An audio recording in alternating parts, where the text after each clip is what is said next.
Welcome everyone to our Global Read program sponsored by the Charter for Compassion's Education Institute.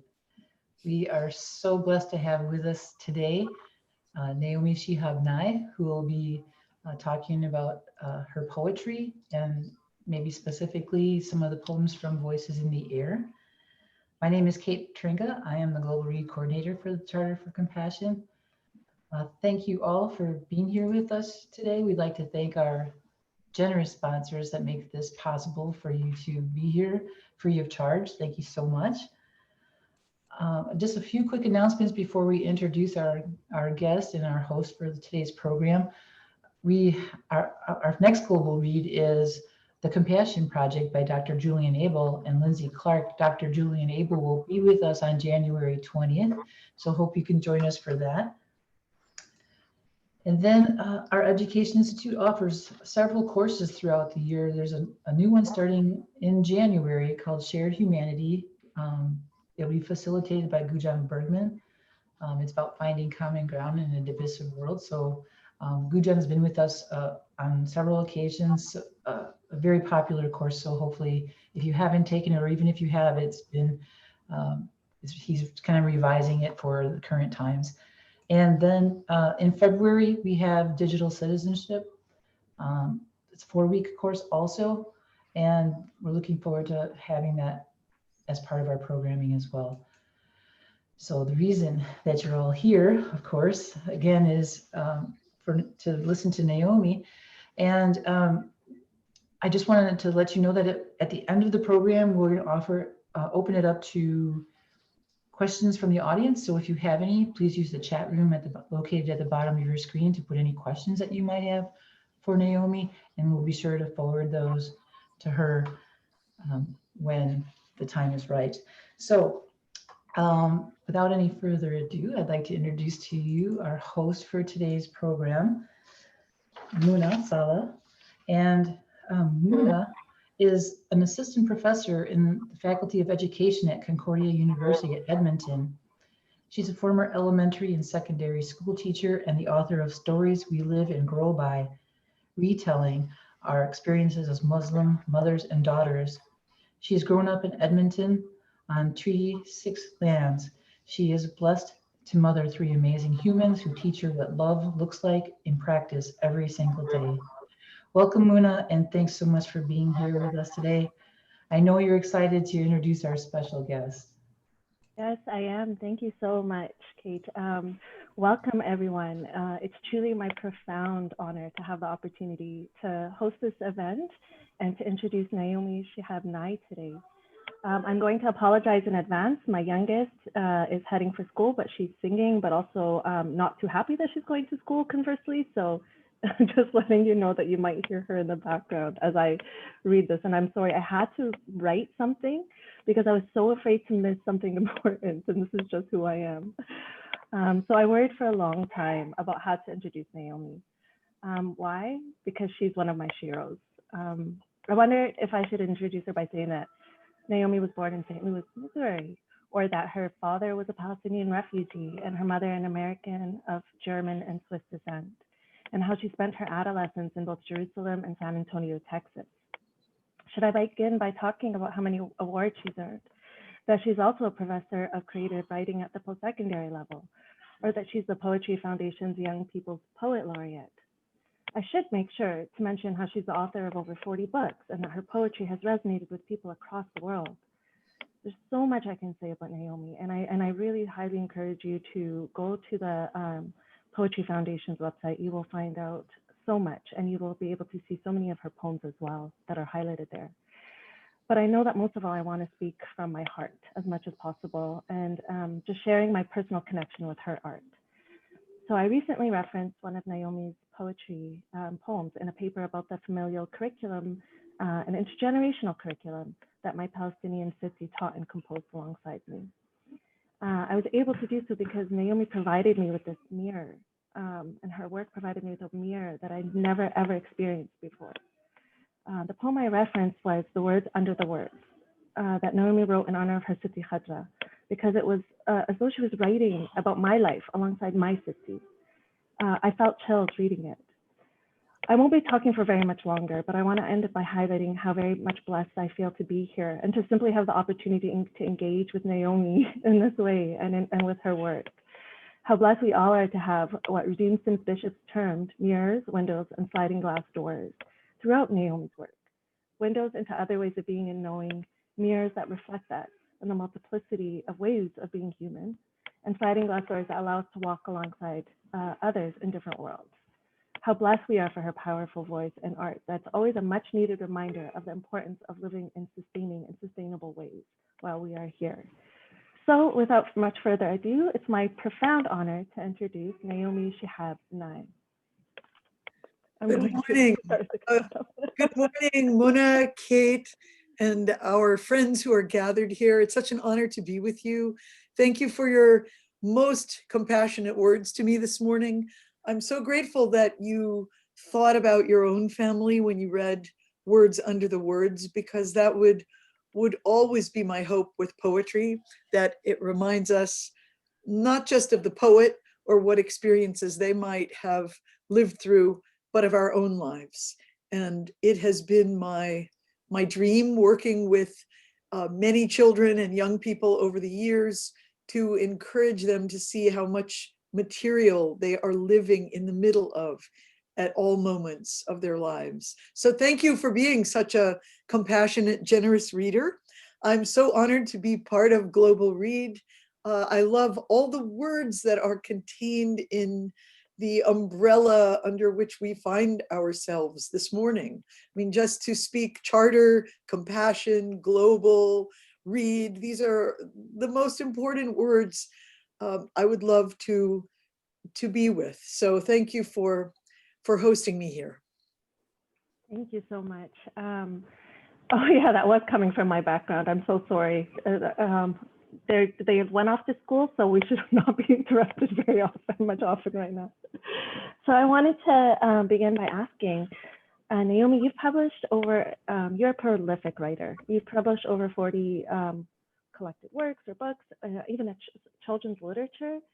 But this, the book Voices in the Air was chosen because the theme of compassion was very much present in this book. It's a fantastic collection, and it's really honoring so many of the people who have shaped you in your work. And so really, I wanted to just get a sense of what gave you this idea for this collection before we go into the poetry. Oh, thanks so much for that question, Muna. You know, I remember back in grade school, elementary school in Ferguson, Missouri, I think it was in 5th grade, our teacher told us some interesting scientific fact about voices that speak in any time in history, that the reverberations of sound go out into the atmosphere and they don't stop. They keep rippling forever. Well, I remember being so distracted and intrigued by this idea. You mean I could go to Springfield, Illinois and listen for Abraham Lincoln? I could go to Hannibal, Missouri and listen for Mark Twain, Samuel Clemens. I mean, I remember my mind started picking out specific people I would like to hear. And that notion stayed with me over the years through poetry. And, you know, I would go visit Emily Dickinson's house when I was an adult and wish that I could hear her voice echoing there in her bedroom. Any place that you would go where you knew a certain voice had existed or had been shared, how could we pick it up? But of course, as readers, we can pick it up. As readers, as listeners, we can pick up those voices and imagine them well enough to carry them with us always. So in this book, I wanted to honor some of the many, many voices that have fortified me through my life. And everybody has voices like this. I mean, all people have different others, both in personal life and in academic life and in the wider world, that give them courage and give them hope. And so I wanted to call some of those voices into being and hopefully remind people maybe to think about their own and write more about their own. So I guess there are poems in homage to others. many of them. And I think that as long as we live, we keep extending the field of how many voices there might be out in the air that are calling to us. Oh, that's so beautiful. I'm just blown away right now by how much that makes me think of actually those who've passed, the intergenerational, right? The people Right. who, it's just, Right. it's such a beautiful way of thinking about their voices calling us and really calling us to do better, hopefully. Yeah. That's beautiful. I wanted to ask you, does a particular poem in the collection, because of the theme of today is compassion, does a particular poem for you evoke that theme of compassion in any way? Well, I think they, in some way, I could probably say they all do for me, Yeah, yes, because they I do. think compassion is one of the most important things that exists in the world. And it's also something that reading is always making larger for us. I remember as a child reading about, say, very old people earlier in history, and suddenly feeling closer to history. So having a greater compassion toward time and what my grandparents had lived through, maybe. We read about children. I had some books when I was a child from Japan, and I remember thinking what a big part of my life Japan was, even though I didn't know anyone from Japan yet, and I had never been there yet, but I was feeling Japan as part of my personal global map, because I felt the kindness in Japan existing there through the stories I was reading. So I did pick out one poem this morning that for some reason I feel like reading if I could, because it's to a child, and a child whom I saw again when he was an adult, but he was a troubled young adult, and he was already reminiscing about his own childhood with extreme nostalgia. And in our random re-encounter, he was sort of reaching out to me, asking for advice. Would it be okay to read that poem? Oh, please do. Yes. And this was for a boy who had written a gorgeous poem, which appears in my anthology, Salting the Ocean, illustrated by Ashley Bryan. And that poem of Jesus Jesse's was called My Street. But now this is my poem years later to him. Mountains. Jesse never felt smarter than at age 6, the only first grader in a 5th grade poetry workshop. When they wrote about their neighborhood, his poem by far the best in the room, and he the first volunteer to stand and read it. The big kids clapped for him and cheered. He remembered this at 21 when we crossed paths on Commerce Street. Hey, hey, could I ever feel like that again? It was my best day. Now working 2 jobs, 2 kids to support. Yes, I think so. Do you read to your kids? Do you have a library card? Do you use it? No, no, no. Start there, Jesse. You knew the truth when you were 6, that your street was magical and full of mountains, though it was utterly flat. You wrote about the rooster's songs and the dogs barking full wonder. You wrote, who do you think I am, and knew instinctively it was more powerful to say am 3 times than 1. You are still that person. It was, oh, thank you.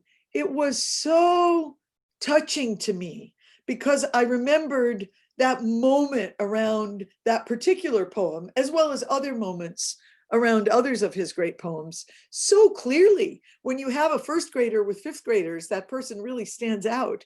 And his bravery, his gusto, his enthusiasm, how this littlest child was encouraging the older children to be more confident. And then to see him later as a dad, I mean, already having two kids at the age of 21, I was trying to do the math quickly and think, wait a minute, how is this possible? And the fact that he would jump over any kind of niceties like, how have you been? What have you been doing? But go straight to the heart of his question and tell me this moving line, that was my best day. We were there together on my best day. I mean, I could have burst into tears, but I really wanted to answer him. And I remember that he put his arm on my shoulder, and by the time we finished, I had my other arm on his other shoulder, and we were just standing there in the street, gripped by this this desire to feel connected again to others and to voice. And I think that's one thing I've cared about all my working life, was encouraging people to put their voices into the air, not to be shy, to share their thoughts. And that's what all poets and writers who have worked with groups over the years of any age have tried to encourage. Beautiful. Thank you so much.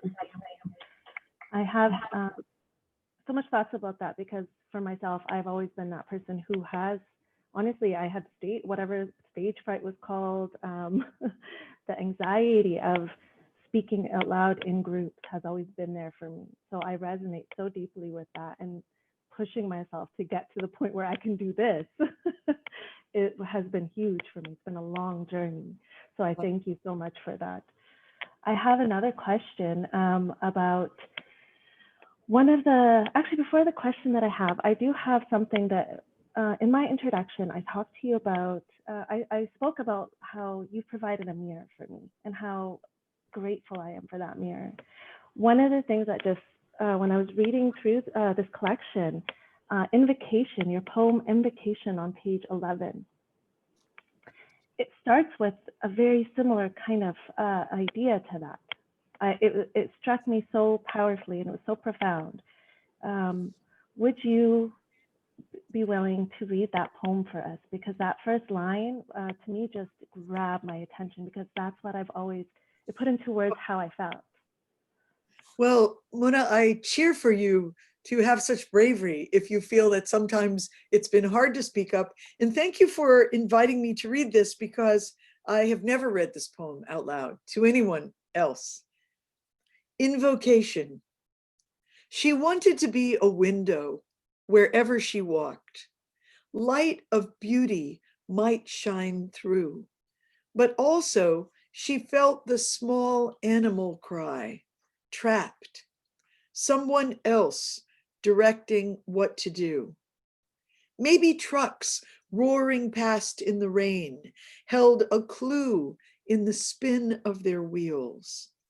We could never see what they carried. Wasn't that strange? All those trucks on the highways of the world, packed with secrets. Maybe the smallest thistle volunteering near the fence, growing unnoticed. Or the person we'd never meet, who never heard of us either, walking in twilight on the beach at Sharjah, dipping burgundy cloth into a soaking vat at Mumbai, crying for what was gone from Aleppo. Maybe they knew the best ways to survive. To be alive was a wall as often as a door, but to live like a movable hinge.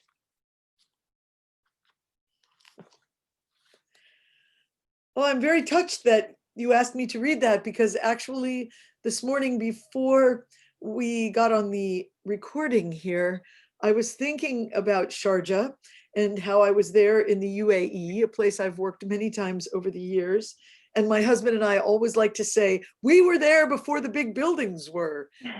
True. Walking on that beach at Sharjah, It was the night of the American election in 2016. And I remember passing a group of people who lived there, obviously, and smiled so kindly at me, kind of overwhelmed me with their warm gazes. And I was feeling very stunned about the election in the United States, what had just happened. I had voted early, of course, before I left.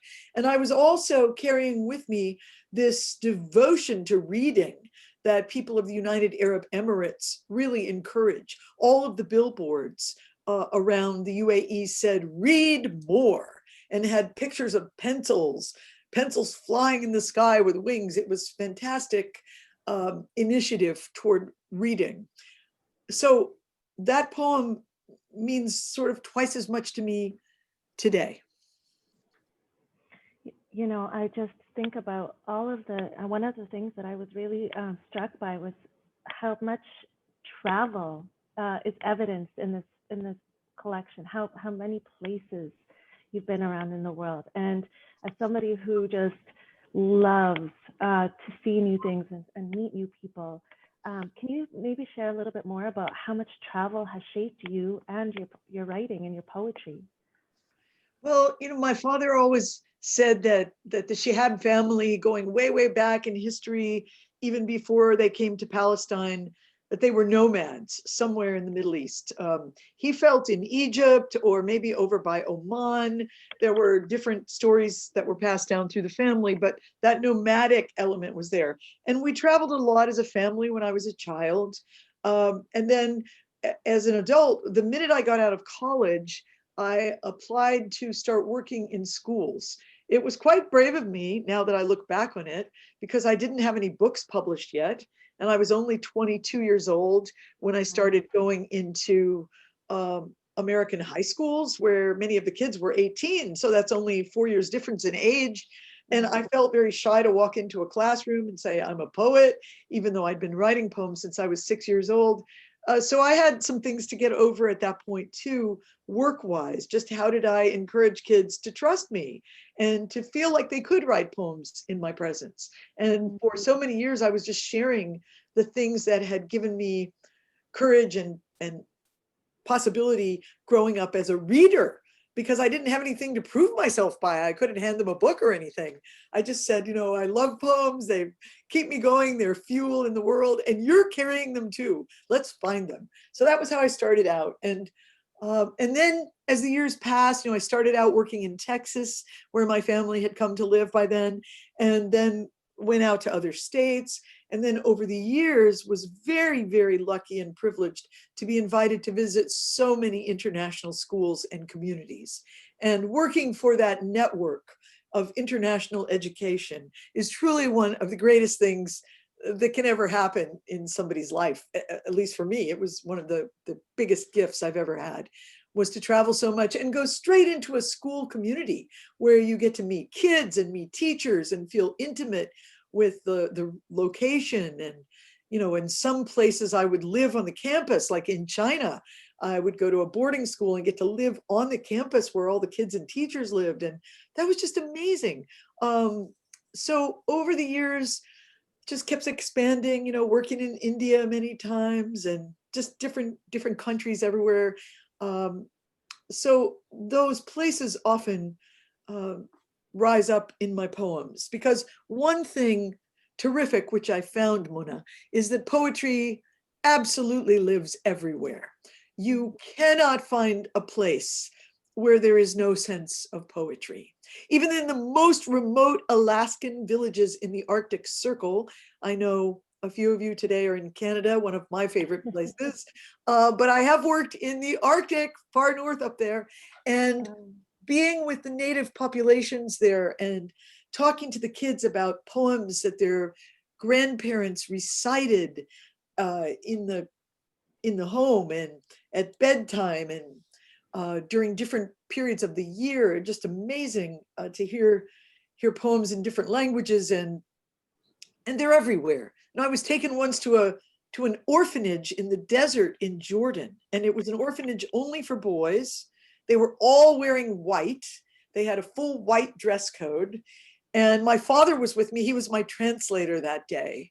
And just mentioning the word poetry, all these little boys jumped up and they all wanted to recite poems that they'd heard of or knew about. Or, I mean, I was there like 3 times as long as I was even supposed to be there because we had so much to share together. And it is so heartening to know that poetry, the most intimate literary genre, really does abide in the human heart, every place. You cannot get away from it. So to encourage others to appreciate their own poems is something that we all have a chance to do. Beautiful. Thank you so much, Naomi. And that actually really lends well to another one of the poems that kind of grabbed my attention for many different reasons. But I think there's so much, I don't know, hope, I would say, that it speaks to, for me at least. And so I was wondering if you could help to read it. Page 26, Everything Changes the World. Ah, yes.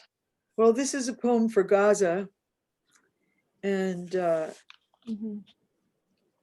and unfortunately, a story is held in this poem that many people heard about. Yes. Everything changes the world. Boys kicking a ball on a beach, women with cook pots, men bombing tender patches of mint. There is no righteous position, only places where brown feet touch the earth. Maybe you call it yours. Maybe someone else runs it. What do you prefer? We who are far stagger under the mind blade. Every crushed home, every story worth telling. Think how much you'd need to say if that were your friend. If one of your people equals hundreds of hours, what does that say about people? Just a couple of days ago, a friend of mine who lives at the Texas border sent me a story from some magazine he subscribes to about a house in Gaza that was bombed, and only the baby in the baby crib was left. And there's a picture. It's horrifying. Everything is rubble, but there is a baby that has survived this in the crib, and the crib is not broken. And this man wrote to me, I think you should write about this. And I haven't answered him yet because I just got it, but I wanted to say I have been writing about that my entire life. That is one of the central topics about respect for one another across borders. Why do we keep participating in horrific cycles of violence that do no good for anyone? And most civilized people, educated people, people who ascribe to any religion, would, I hope, also embrace that phrase, which is at the heart of all religions, thou shalt not kill. Yeah. And yet many of my poems mention that they keep on doing it. So that is a central topic. And if you had told me as a child that that would be something I would write about all my life, I wouldn't have believed you. I would have said, oh no, people aren't going to have wars anymore. We're smarter now. We know how to talk to one another. We believe in dialogue. I remember thinking as a 12-year-old that wars were behind us, but unfortunately they were not. Yeah. And that last, I don't know, I'm not very poetic in all honesty. I just appreciate the poetry that other people I think you are. produce. I think you are. But it's, I don't know if you'd call it a stanza, a line. That last one, if one of your people equal, Right. that for me, it hit me so, just of course, because the truth's in that, right? But Right. there's But hope for me as well in the fact that it's named, I guess. Because in yes, the past, it has never been named in such a honest way, that the way that it is in that poem. And so I thank you Well, from my heart. thank you so much for saying that. And as you notice, that stanza, it is a little stanza with 3 lines broken in it. It does end with a question. What does that say about people? And so many poems contain questions at the heart of them. And sometimes the question is unspoken, sometimes it's spelled out. But I really feel it's important to keep asking those questions. And when you spend time with small children, often you're reminded of the most essential questions that we carry with us, but sometimes it's harder for adults to ask them. And just the other day, for example, my 4-year-old beloved grandson, we have only one grandson, and he's the heart of our hearts. He said to me, "Do you think the coronavirus will ever be gone away forever?" And I thought, well, that's certainly something at the back of all of our minds. We would really like for it to be, but it's difficult to answer your question. I hope so. I hope so. That was the best way I could answer. I hope so too.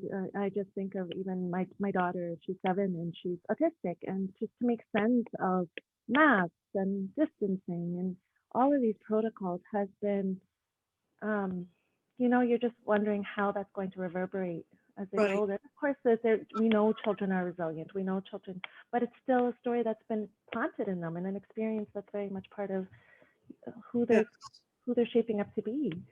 And so one of the questions, and that's going to lead into this, is I notice so much of your poetry is about, and of course, because I write about the intergenerational so often, I notice it so much in your work. And so I wanted to, because I noticed it, of course, in Words Under the Words, and then I noticed it obviously here because you do also pay homage to a lot of your family members here in this collection. But then I noticed it when you recommended The Tiny Journalist to me, and of course, it's very much there as well. And so maybe I'm just going to ask you to maybe speak to that, and then I'll ask you to read a poem that's really struck me. Well, thank you for that beautiful question. I do think children are the best people, and I think they are close to the heart of the essence of life. They haven't become as complicated as adults do. We become much more distracted and dissatisfied or restless, or I don't know what happens to us. There's so much, having lived through more time, we become more exhausted. But also, I believe that each adult carries within himself or herself that essential questioning, wondrous hope of childhood. I mean, it's still in there. Sometimes it's harder to invite it into the room, into the presence of the other adults, but it's still there. So I have tried to spend as much time with children as possible, tried to read as much children's literature as possible over the years. And that's what drew me into wanting to write to them, because being a child reader, I was a very devoted reader. From the age 6 on, I would take as many books as you were allowed to take from the library every Saturday, and I would spend a lot of free time with them, and feel very close to them, and take them back, the books as part of my world. So just staying in touch with all those elements of human life, but the child experience being so essential, so precious. And also, the longer we live, we realize it's really the shortest period of life. Middle age seems to go on forever somehow, but childhood only lasts, if we're lucky, 20 years. And so thinking, and for many people these days, not that long. So just thinking about how we could keep that essential, questioning, joyous, idealistic spirit. That's why I've always loved teenagers. They're so dramatically idealistic.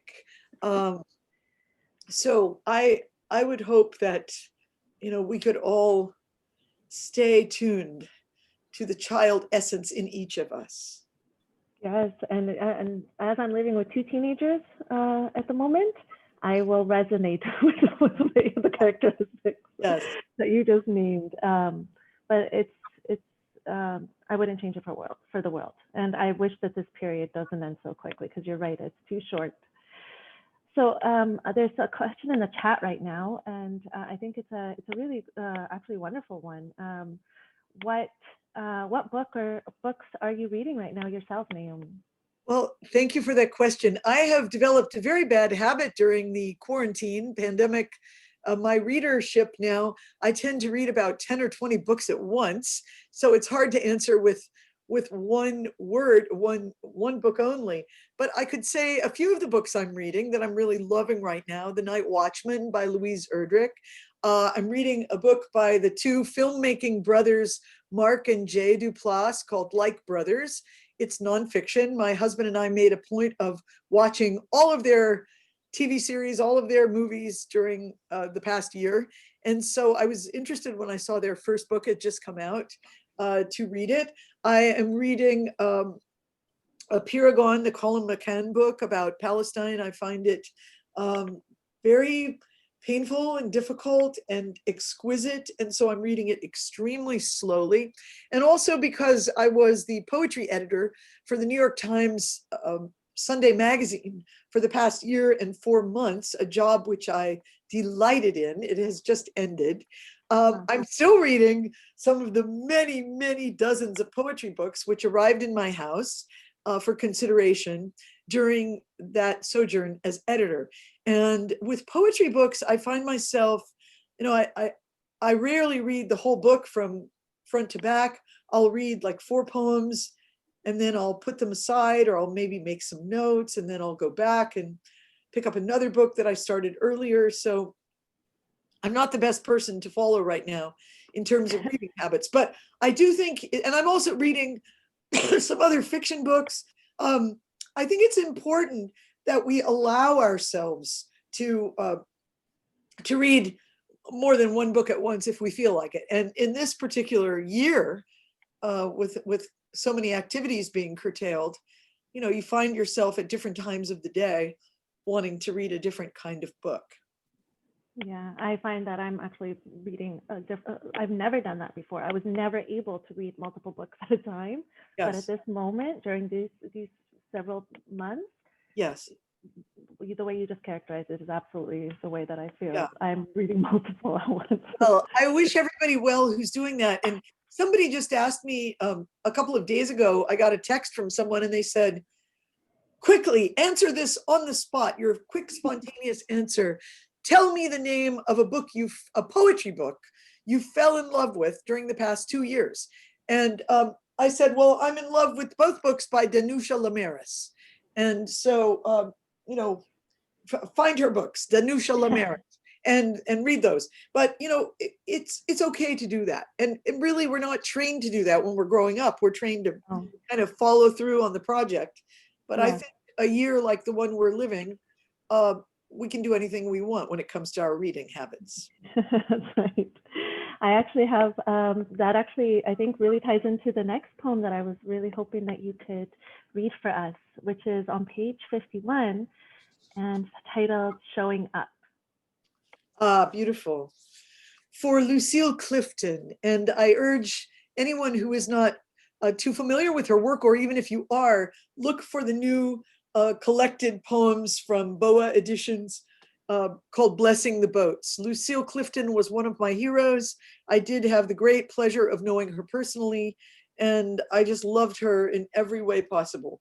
This past year, before the pandemic started, I got to meet some of her children, which was very precious. And actually, I picked Danusha Lamaris to win the Lucille Clifton Prize. So that's a nice segue right there. Oh, yes. Showing up. Where else would I be, said Lucille, after surgeries and months of pain? Where else? She swooped into action, visiting with students, attending readings, sending out her beams. Some people are born to be present, Hold the note. Shape a mouth around words. Air them fully. Convince others they could do this too. We're such skinny souls sometimes, brimming with excuses for inaction, passing the blame. Lucille's own daddy had said, all goodbyes ain't gone. And she carried that truth. Hello again, even when she'd been laid up in hospital for a while. Never mind.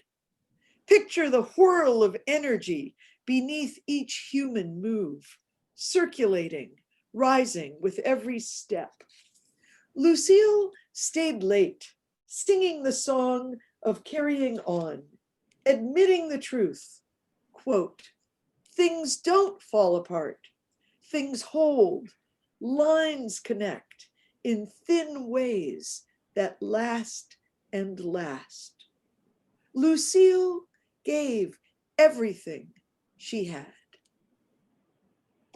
And I find her poems continuing to give so much courage. And I'm happy to report that a home she lived in for many years in Baltimore is being turned into a literary museum. And that will be a wonderful thing. So more people can actually be present in the place where her voice worked and found its way. Please read her poems. Yeah, no, I just that part about holding the note.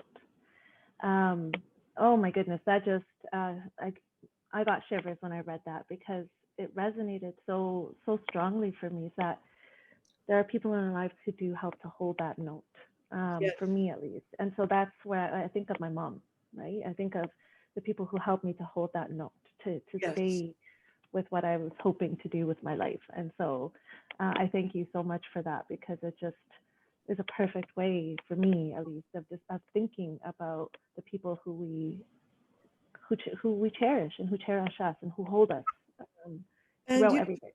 That precious note continues. It's like when an orchestra tunes to the A. It's you carry the note inside of you, the notes of all encouragement. Yeah. You cannot lose that. And sometimes we get lost, we get distracted by so many things which come our ways. And we have to really take a pause and remind ourselves what note that I'm carrying within me, in my memory, what voice am I listening for right now? Mm-hmm. What line will help me continue? You know, I carry my second grade teacher with me always, Harriet Barron Lane, Central School, Ferguson, who always said, speak up, use your voice. It's the best tool you have. And I remember always picturing it when she would say tool, like my daddy's hammer or his screwdriver in his little toolbox. And I would think, my voice is my tool. It's in my toolbox. You know, that was a good word that she gave us to hold on to. I see a question, Muna, about interconnections, Yes. love and service and gratitude. And you know, one thing I think poetry does is often it will remind us how many reverberations or similar threads we have throughout our lives, even if we come from different countries, religions, backgrounds, legacies, even if one person has suffered an enormous amount and another person feels as if they've had an easy life. I guarantee there will be so many threads that connect them to one another. I think of the great poet who just left us within the last week, Dr. Rajai Busaila of Palestine and Indiana. And Dr. Busaila was blind from babyhood, his infancy.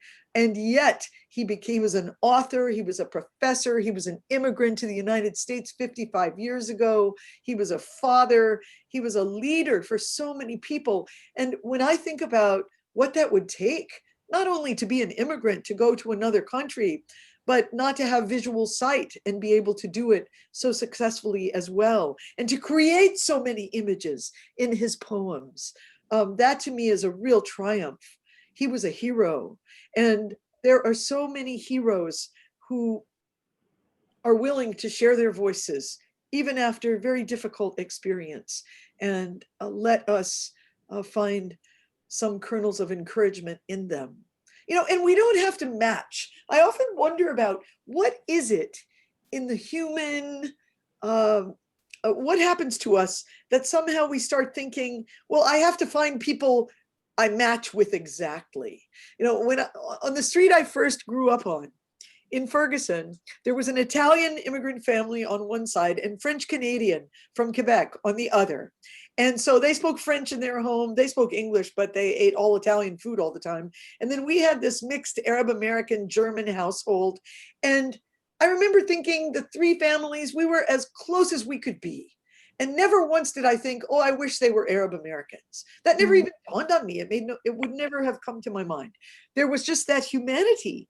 We all loved cream puffs for dessert, or we all loved tulips when they bloomed. There were many threads that connected us, sharing the block. And I guess as human souls, we're always trying to find, how do we share this block? We don't have to match. Exactly. Yeah. There was that gorgeous section in the New York Times about block parties, which people remembered. I guess it was in the last year, or maybe it was block parties they remembered from before the pandemic, and how every block was a little different. What they ate was different. The songs they played, they were different, but they were all loving their blocks. And no, I don't write in any other languages besides English, and I'm very ashamed of that. I have studied Arabic, Spanish, and German, and I don't speak any of them, but I feel very comfortable when I hear Arabic or Spanish spoken. And when I spend a lot of time in Berlin, as I did a few years ago, I feel comfortable around German as well, and I start remembering my studies. But I am not a good person with acquired languages, and I'm sorry about that. Oh, Naomi, I just, for my dissertation, I tried to write a poem for Siddhi. And even though I grew up speaking only Arabic till I was 5, it was kind of taught out of me over the years, right? over time, and everything, all of my experiences, the people I was around, for the most part, only spoke English, and my parents were just really annoyed with that. We'd go, quote unquote, back home because they were Palestinian refugees in Lebanon, but yes. So we can strengthen our spoken language. But so as much as I can speak and understand, my writing is just not there. So I totally understand, because even when I tried to write a poem for Siddhi, my mom was it was really actually beautiful in the end, because my mom helped me to translate it for her before she passed. So I too am not okay with, even though I lived around it my whole life, with acquired languages. My blessings on your mom's memory and her spirit in you. But I'll bet you would be able, if you just did it a little while, at least to develop a skill that you could write in Arabic, which is something I'm afraid I will never develop.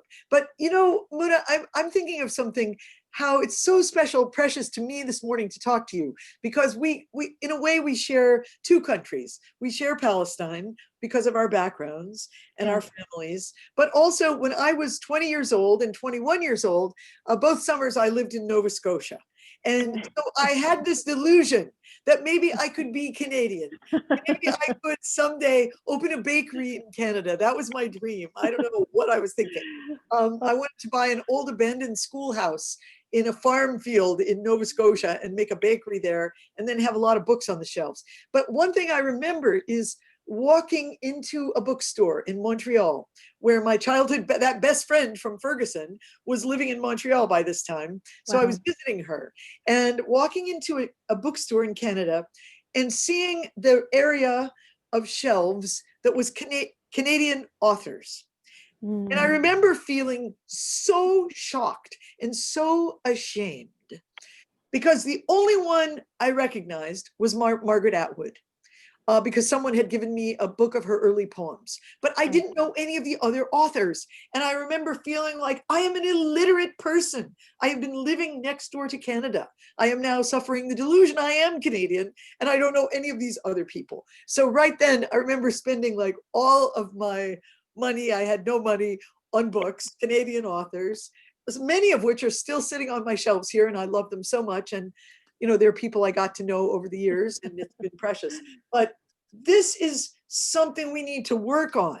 When we speak a language, but we don't have a sense of people in another country even who speak the same language, what is wrong with us? We need to widen those windows, those doors, swing our hinges a little farther. And my mom would definitely agree. They've been on me for to sharpen it up, because they were really, really adamant that we need to strengthen our language to keep it going. And I actually agree with them. So I need to get going on that. And so one of the questions that I think we missed in the chat from Jennifer was, what's the relationship for you between the solitary act of writing and the global imperative to work for healing? Well, to me, that intimacy of being like getting to know yourself and being close to yourself, which is involved in personal writing, and then being able to reach out and feel comfortable with or close to or have a dream of connecting with a wider global community, it's very caught up together.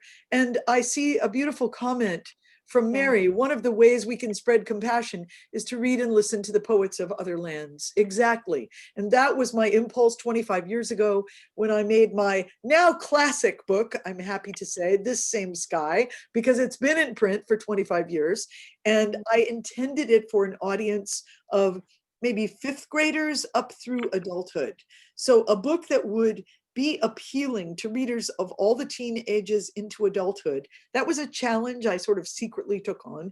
And this was in the pre-internet days that I made that book. So when I look back on how much money I spent at the post office, sending out all these letters to poets in different countries, asking them to encourage their friends in other countries to send me poems, it was quite brazen of me. I can't believe I thought I could do that.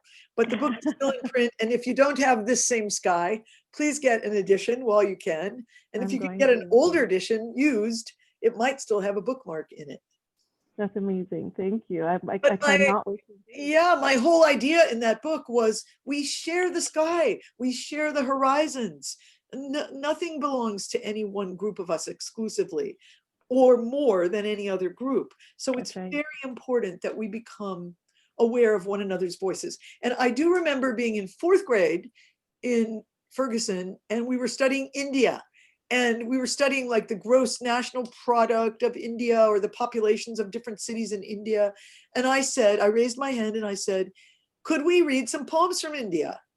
And my teacher saying, well, we don't have any. And I remember thinking, well, that's wrong. We should have some. Let's get some.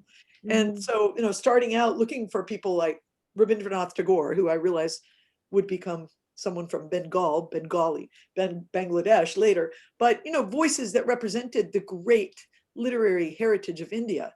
They're out there now. There are more translations and more books in English from more countries. So someone also asked me if I had control over the ways my poems are translated into other languages. No, I have to have trust. Sorry, I'm just looking at this last comment, but maybe after this comment, if I could ask you to read one last poem on page 139, Morning Ablution. So the comment is, actually there's another one. Naomi, Jill writes, Naomi, my first year formally studying poetry, I worked with Marvin Bell, who passed away yesterday at the age of 83. I did not know he died yesterday. I did not know that. I knew he was leaving us. And he did write me an email saying, I'm okay with this outcome. And we had a beautiful event in his honor a few weeks ago, but I had not heard that news, Jill, and I'm very sad to hear it, but his voice will stay with us. Please go ahead. And so she writes how much they admired you and your work. And very touching to me, very touching. And then Ellen writes, Naomi, have you ever written about your bakery in Nova Scotia? I'd like to visit it. I have not, but you know, I've been thinking about it again. So maybe it's time to write about it, Ellen. Maybe I should dream something up. Would you like me to read the Morning Ablution? Yes, oh, that one. Well, thank you. And you are so interesting, Mona, because that is another poem I have never read out loud to anyone except for myself. Thank you. Morning Ablution. Such luxury, we select a cup. What power? Politics. We have a house. Dry ground, cracks in multiple patterns. Even if you can't fix everything, you can fix something. I am allowed to leave my country. No one moves in while I am gone. What about moving in while we are still here? Oh, Palestine, if you plant something, it might grow.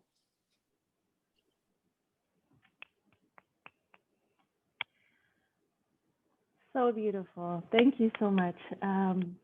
Just everything about that poem just touches me. Oh, Kate. Sorry, you know we adore you, Kate, but you turning your video on means that we're probably out of time very soon. Mona, may I thank you for your beauty and your grace in reading my poems, thinking about them. I feel so honored by knowing you, and I know your students are incredibly lucky, as your children are. And I feel very happy to have heard your voice, and to hear your voice saying anything about my poems is very touching to me. Thank you, Mona. Oh, you're gonna make me cry. Thank you so much. It means the world to me. Thank you. And thank you, Kate, for having us on. Oh my goodness, I was just going to thank you both. Muna, you were such an amazing host, and Naomi, thank you so much for the richness of your words and sharing your heart with us. We so appreciate everyone for being here today. Before we say goodbye, just a reminder that next month our goal will be the Compassion Project, and we'll have Dr. Julian Abel here with us on January 4th. Again, we appreciate the donations that are coming our way to make this program possible. If you'd like to find out how to do that, you can contact me at kate@charterforcompassion.org. Thanks, Muna, again, for being such a wonderful host. And thank you, Naomi, for your generosity of time and spirit. Oh, are you on mute? Thank you all. Okay, thanks. Everyone have a wonderful day or evening, wherever you're coming to us from. Take care, everyone. Thank you. Bye. Bye.